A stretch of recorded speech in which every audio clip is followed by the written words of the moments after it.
As a prayer natin sa Lord, as a commitment natin sa Lord, na Lord, kahit anong mangyari, hindi po ako lalayo sa'yo.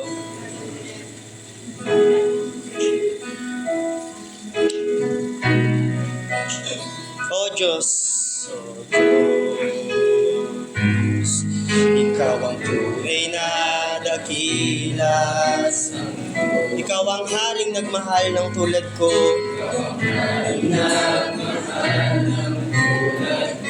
Ginawa mo ang lahat. Ginawa mo ang lahat. Pag-ibig mo ay tapat. At wagas, O Diyos, wala nang papantay sa kabutihan mo. Ang ngalan mo'y itataas sa buhay ko. Ang ngalan mo'y itataas sa buhay ko. Sundin ang loob mo. Sundin ang loob mo. Ipaninig ang nais mo sa lahat ng panahon. Sa lahat ng panahon, Diyos ka sa amin. Sa lahat ng oras, nariyan para sa amin. Panginoong Jesus, purihin ka. Dakilain ka. Dakilain ka sa buhay ko. Aming Ama. Awitin pa natin ng isa pang beses. O Diyos, Ikaw ang tunay na dakila. Ikaw ang haring nagmahal.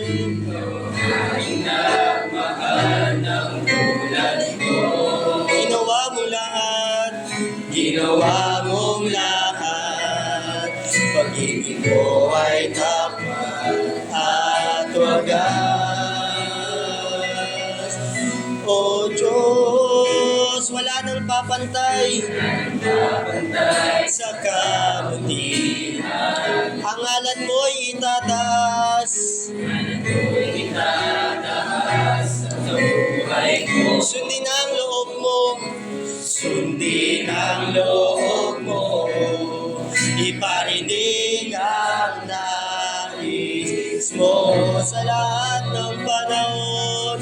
Sa lahat ng panahon, Diyos ka sa amin. Sa lahat ng oras, nariyan para sa amin. Panginoong Jesus, purihin ka. Dakilain ka sa buhay ko. Di nagbabago. Di nagbabago. Diyos ka sa amin. Tanging sandigan. Nariyan para sa amin. Panginoong Jesus, maghari ka. Magliwanag ka sa buhay ko. Aming Ama. Yes, Heavenly Father God, Lord, salamat Panginoon. Salamat sa panibagong umaga, Panginoon. Salamat sa panibagong pag-asa, Panginoon. Right now, Father God, Lord, sa paglapit namin sa iyo, Father God, continue to cleanse us. Continue to forgive us, Panginoon Lord God, anuman yung mga nagawa naming kasalanan, maliit man o malaki, hayag man o tago, Panginoon Lord God, humihingi po kami ng kapatawaran. Ngayong oras na to, Father God, we ask, Lord God, and we welcome your Holy Spirit to move in this place, Father God. Na Lord, yung mensahe ang naming maririnig ay hindi lamang maging instrumento, kundi, Father God, maging transformation sa bawat isa, Panginoon. Na Lord, hindi namin kaya, pero sa habag at awa mo, Panginoon Lord God, maglalagpasan namin, Panginoon Lord, sa mensahero na gagamitin mo, Panginoon, patuloy, Panginoon Lord God, humihingi ng kapatawaran, humihingi ng habag, humihingi ng wisdom, Panginoon Lord. Lord, patuloy niyo po akong itago sa iyong likuran. Walang ibang pangalan ng may tataas, walang ibang pangalan ng madadakila, kundi ikaw lamang, Father God. Lord, sa iyo po namin pinagkakatiwala ang oras na to, Father God, sa pangalan ni Jesus. Amen. Ayun, let's start. Ayan. Maikli lang naman po ako mag-outline yun. Ang title po ng ating pag-uusapan ngayong oras na to, Love Driven by God. Si dito yung nahirap, si dito yung for you, what is love? Paano ba ma-define yung love? Sige nga, what is love? Ano? Uy, love is blind daw. In reality, love is easy to say, tama? But it's hard to act. Madaling sabihing mahal kita, pero mahirap ipakita yung pagmamahal na sinasabi mo na yan. Kaya maraming broken-hearted sa mundong ito. Kasi magaling lang tayong magsabi, pero hirap na hirap tayong gawin yung bagay na to. Pero sa Bible din pala, ang love, yung pinakamahalaga, yung love natin sa Lord. Kasi kung mahal natin yung Panginoon, yung papagawa sa atin ng Panginoon, ay madali na lang. Sa 1 Corinthians 13, verse 1 to 13, buksan po natin yung mga Bible natin. Dito, sinasabi yung love. Yung concept nito, ito yung sinasabi ni Pablo sa mga churches. Ibig sabihin, yung churches tayo. Naniniwala ka ba na ikaw, yung katawan natin ay templo ng Panginoon? Kaya itong pag-uusapan natin na to ay hindi para sa katabi mo, kundi para sa'yo.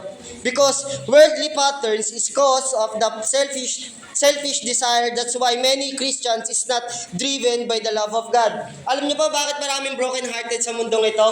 Kasi maraming nagmamahal pero hindi naman driven ng pagmamahal ng Panginoon. Walang tulong ng Panginoon, walang confirmation ng Panginoon. Ano po bang ibig sabihin ng driven? Pag sinabi pong driven sa Google, ang sabi niya po, if you are driven, you're strongly, complete, or motivated to achieve a goal. Ibig sabihin, kung mababasa natin yung 1 Corinthians 13 to 1 to 13, alam ko familiar na po tayo dito. Pero babasahin natin ulit, sabi dito, 1 Corinthians 13, 1 to 13, makapagsalita man ako sa mga wika ng mga tao at ng mga anghel kung wala naman akong pag-ibig, para lamang akong kampanang umalingaw-ngaw o pompyang na kumakalampag. Kung ako man ay kakayahang magbahayag ng salita ng Diyos at umunawa sa lahat ng hiwaga, kung mayroon man akong lahat ng kaalaman ng malalaking pananampalataya, ano pat nakakapagpalipat ako ng bundok, ngunit wala naman akong pag-ibig, walang kabuluhan. Verse 3, at kung ipamigay ko man ang lahat ng aking ari-arian at ialay ang aking katawan upang sunugin, ngunit wala naman akong pag-ibig, wala rin akong mapapala. Ang pag-ibig ay matyaga, sabi sa verse 4, magandang loob, hindi mainggitin, hindi mayabang, hindi mapagtaas man, hindi magaspang, ang pag-uugali, hindi makasarili, hindi magagalitin o mapagtanim sa kapwa. Hindi niya ikinakatuwa ang gawaing masama, ngunit ikinagagalak niya ang katotohanan. Verse 7, ang pag-ibig ay mapagpatawad, mapagtiwala, puno ng pag-asa at mapagtiis hanggang sa wakas. Verse 8, matapos ang kakayahang magpahayag ng salita ng Diyos, titigil rin ang kakayahang magsalita. Iba't ibang wika ang mamawala ang kaalaman, ngunit ang pag-ibig ay walang hanggan. Verse 9, hindi pa lubos ang ating kaalaman at ang kakayahan nating mapaghayag ng mensahe mula sa Diyos, ngunit pagdating ng ganap, mawawala ang di ganap. Verse 11, nung ako'y bata pa, ako'y nagsasalita at nag-iisip, nangangatwiran tulad ng mga bata. Ngayon ako'y mayroon ng sapat na gulang, iniiwan ko ang mga asal ng bata. Verse 12, kasi sa kasulukuyan, tila malabong larawan ang nakikita natin sa salamin, ngunit darating ang araw, harapin nating makikilala ang Diyos. Bahagya lamang ang nalalaman ko ngayon, ngunit darating ang araw na malulubusan ko ang kalamang ito, tulad ng lubos na pagkakakilala niya sa atin. Verse 13, kaya't sa tatlong ito mananatili ang pananampalataya, pag-asa at pag-ibig. Ngunit pinakadakila sa mga ito ay ang pag-ibig. Meron tayong apat na dapat nating i-practice everyday. Ibig sabihin, love driven by God is not one day process. Love driven by God is pinapractice po natin everyday. Di ba po? Unang point natin, kung mababasa natin sa verse 1 to 3, love your neighbors.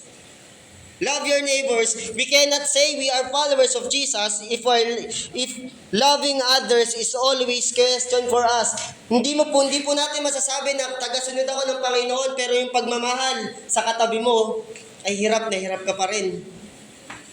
If we are driven by the love of God, we can give to others the hardest thing to give. It is called love.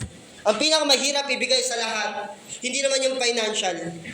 Hindi po yung mga bagay na nakikita natin sa mundo. Yung pinakamahirap ibigay sa lahat, pag-ibig. Bakit po? Kasi sa pag-ibig, dapat willing kang mag-let go. Sa pag-ibig, sabi nga, love is sacrifice, love is blind, mga ganun. Pero sinasabi ng Lord, kung hindi mo kayang magmahal, hindi natin deserve yung pagmamahal na binigay sa atin ng Panginoon. Bakit po? That's why many people in this world is selfish to give love or to show love for others because they didn't experience the love by God. Naniniwala po ko kaya nahihirapan ka pa rin hanggang ngayon magmahal, nahihirapan ka pa rin ngayon magpatawad kasi hindi pa natin nararanasan yung totoong pagmamahal ng Panginoon. Naririnig lang natin pero hindi natin na-experience. Kaya po kami nag-share ng word of God sa inyo kasi kami po mismo na-experience namin yung pagmamahal ng Panginoon. Kaya maraming mga Kristiyano, ang hirap na hirap kang magmahal. Tanungin mo yung sarili natin, na-experience ko na ba yung pagmamahal? Or na-encounter ko na ba ang Panginoon ng totoo? Because sabi sa verse 4 to verse 7, love is not easy. Naniniwala po ba kayo doon? Magmahal ay hindi madali. Bakit? Unang-una, kakainin sa iyo niyan time. Kakainin sa iyo niyan yung mga bagay na meron ka. Pero sabi do, needs to maintain the characteristics of love. Ibig sabihin, hindi mo masasabing mapagmahal ka kung hindi ka patience. Hindi mo masasabing mapagmahal ka kung hindi ka kind. Hindi mo rin masasabing mapagmahal ka kung seloso ka or selosa ka. Kung inggit ka sa meron yung iba, kung inggit ka pa rin sa meron yung mga iba paligid natin, hindi mo masasabing mapagmahal ka kung mayabang tayo. Hindi natin masasabi na mahal natin yung isang tao kung madali ka pa rin magalit. Tinawag ka lang, ano yun? Di ba? Sino nakaka-relate? Di ba? Tinawag ka lang ng nanay mo. Na example, Jomel, ano ba yun? Wala pa sinasabi, pero irritated ka kagad. Tapos sasabihin mo, I love you, Lord. Nilaloko natin ang sarili natin. Love, it keeps no record of being wrong. Ang ibig sabihin, ang mapagmahal ay hindi nagtatanim ng galit. Kung until now, may galit ka pa rin sa kapatid mo, sa kaibigan mo, sa kapamilya mo, kapatid, it's time for us to forgive para masabi nating mahal sila. Love is not compromise on wrongdoing. Kung totoong mahal mo, kung hindi mo i-compromise yung mali niyang ginagawa. Sa narinig ko ang preaching, sabi niya, yung anak niya, di ba matutuwa ka ba pag sinabi sa'yo ng anak mo or ng kapatid mo, alam mo ba ate, natutuwa ako, hindi ako nahuli ng teacher ko, nangopya ako buti nakapasa ako. Matutuwa ka ba? Marami sa atin, galing mo naman, di ka nahuli. Pero sinasabi ng Lord, hindi mo siya mahal kung kino-compromise mo yung mali niyang ginagawa, kapatid. Kung totoo tayong mahal natin ng Panginoon, kung totoo tayong tagapaglingkod ng Panginoon, hindi mo i-compromise yung sarili mo para sa iba. Hindi mo isa-sacrifice yung katotohanan para lang maging okay ka sa iba. Bakit? 2,000 years ago, Jesus already conquered everything to show us the true meaning of love. Kung napanood natin yung Passion of the Cross, ito yung true love na binigay sa atin ng Lord. Lahat ng karakteristik na nabasa natin sa 1 Corinthians 13, ang Panginoon kinonquer yan. Naranasan yan, nadaanan yan. Giving love for others needs heart of willing to let go. Kapatid, hindi mo masasabing mapagmahal ka kung wala pang nawawala sa'yo. Hindi mo masasabing mahal ko yung pamilya ko pero ayaw mo magbigay. Hindi mo masasabing mahal mo yung katrabaho mo kapag nagtatanong sa'yo, ayaw mo sagutin. Hindi mo masasabing mahal mo yung paligid mo kung kayo yung laging number 1 marites. Di ba? Sinasabi ng Lord, kung totoong mahal natin ang Panginoon, willing kang mag-let go para sa ibang tao. Ano na yung nagawa natin sa ibang tao? Meron na ba tayong legacy sa ibang tao? Nagdaan yung piyesta ng patay. What if tayo yung nandoon? Ano kayang legacy iiwan natin? Ayan, grabe yan. Utang lang ako 10, ayaw niya. Pinautang ko 20, sinisingil na ako agad-agad. Di ba bakit? Legacy, and sabi sa verse 8 to verse 10, love is forever. Kung mababasa natin, if you read, Jesus is the best example of showing love through the cross to save us. Kapatid, kung hindi mo pa natin nalalaman, ang Panginoon ay nagpapako sa cross para sa'yo. Yun yung pagmamahal na ginawa ng Panginoon. Pwede naman sabihin ng Lord, one click, iligtas ng mga tao. Pero sabi ng Lord, pinakita niya muna yung patience, kind, lahat ng karakteristik para masabi niya na ang pagmamahal ng Panginoon ay walang hangganan. Kung hindi tayo mahal ng Panginoon, malamang hindi na tayo gising ngayon. We are not present at that time but because of the lover of Jesus, disciple, apostle, pastors, leaders, we heard and we experienced the love of God through His Word.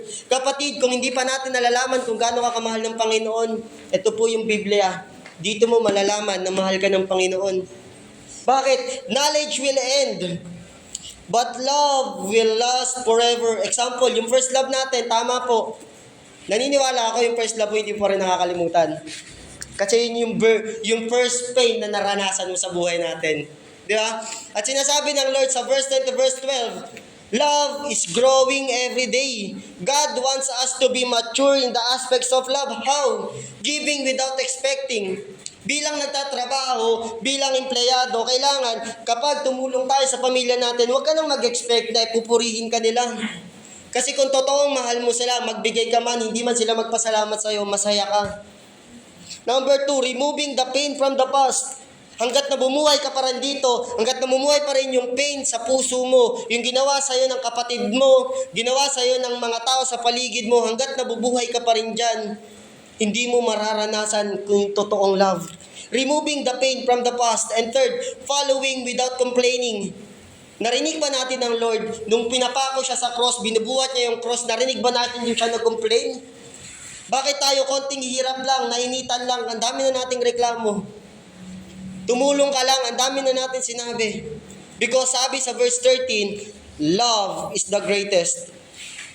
Faith is not true without love. Hope is not true without love. Sabi sa Galatians 5:22, di ba? The fruit of the Holy Spirit, ano yung unang-una? Love. Bakit? Without love, hindi mo masasabing may patience ka. Without love, hindi mo masasabing meron kang fruit of the Holy Spirit. Like prodigal son, 'di ba? Paano tinanggap ng ama yung anak? Dahil mahal niya. Ganun po ang Panginoon. And John 21 verse 27, when He restored Peter's faith. Kung mababasa natin, after ng resurrection, ang Panginoon nagpakita sa mga disciple. And noong time na yun, ang Panginoon, si Peter, dininay si Lord 3 times. Naalala po natin? Dininay si Lord 3 times. Pero sabi ng Lord, pupuntahan ko yung anak ko, yung anak kong mahal. Sino? Si Peter. Ang tindi ng Lord, pinagluto pa si Peter. Ganun po, magmahal ng Panginoon. And lastly, our body is the temple of God. In Judgment Day, we will judge us based on how we show love for others while we are still in this world. Kapatid, haharap tayo lahat sa Panginoon. Ano yung gusto mong marinig? Good and faithful servant? Or alis ka dito, hindi kita kilala. Bakit? Habang nabubuhay tayo, pinagkait mo yung love. Di ba? Gusto mo ng love, pero ayaw mong ibigay yung love na para sa Panginoon. And if until now, loving others is hard to give, it's hard to forgive yourself. Next, and people did wrong to you. Ano man yung mga nagawa sa'yo ng ibang tao, it's time for us to forgive. It's time, unang-una, patawarin mo yung sarili mo, kapatid. Kaya nahihirapan ka magmahal kasi hindi mo pa pinapatawad yung sarili mo. Kaya nahihirapan ka magmahal ng iba kasi until now may guilt ka pa rin sa isip mo. Sabi ng Lord, sa Lord wala pong condemnation. Nung nagpapako ang Lord sa cross, niligtas ka niya, wala po siyang sinabi. Hindi niya kinondemn yung kasalanan natin. Pero sabi ng Lord, maganda ang plano niya sa'yo. Kaya kapatid, kaya mo naririnig yung message na to, maybe some of us is still struggle in this process. Ako po nung ginagawa ko to, parang Lord, ang sakit. Kasi ako po nahirapan din ako magmahal, lalo sa pamilya ko. Pero nung nabasa ko to, grabe ang Lord. Nahirapan akong ibigay yung love, pero ang Lord binigay niya yung love sa akin. Kaya right now, let's pray. Isipin mo yung mga tao na until now, nahirapan ka pa rin mahalin. Isipin mo yung mga tao, kapamilya mo na hanggang ngayon, hindi mo pa rin pinapatawad. And it start to release forgiveness. It start to forgive yourself, and it start to love them. Message nyo sila mamaya. Pinapatawad na kita. Dahil lang Lord, sa habag ng Lord kaya tayo nandito. Let's pray. Yes, Heavenly Father God, salamat Panginoon. Salamat sa iyong salita. Na Lord, we are not deserving to be loved. Pero Lord, binigay mo sa bawat isa Panginoon. Right now, help us to love others, Lord God, to share your love, Panginoon, Lord God, na pinaranas mo sa amin, Panginoon. Lord, ngayong oras na to, Father God, we declare, Panginoon, Lord God, Lord, reconciliation, Panginoon, Lord God, sa bawat pamilya, Panginoon, gamitin mo kami. Lord, salamat sa salita. Dahil, Lord, yung salita mo ang nagpapabago sa amin araw-araw, Panginoon. Right now, Father God, I pray, Father God, sa bawat isa na narito, Lord God. Lord, continue to bless them, Lord God, financially, spiritually, all the aspects ng kanilang buhay. I declare joy, I declare peace, Panginoon, Lord God, sa bawat pamilya, Panginoon, Lord God. I pray, Panginoon, Lord God, sa aming company namin pinagtatrabahuan. Salamat, Panginoon, Lord God, dahil ginagamit mong instrumento, Panginoon, Lord God, upang hindi lamang kami, Lord God, i-bless, kundi, Panginoon, Lord God, matuto ng iyong salita, Father God. Lord, right now, yung aming mensaheng narinig, help us to apply in our life every day, Father God. Lord, sa mag-apo na daraan, tulungan at gabayan niyo po kami. Sa iyo po namin pinagkakatiwala ang lahat ng ito. Sa pangalan ni Jesus, Amen. To God be all the glory po.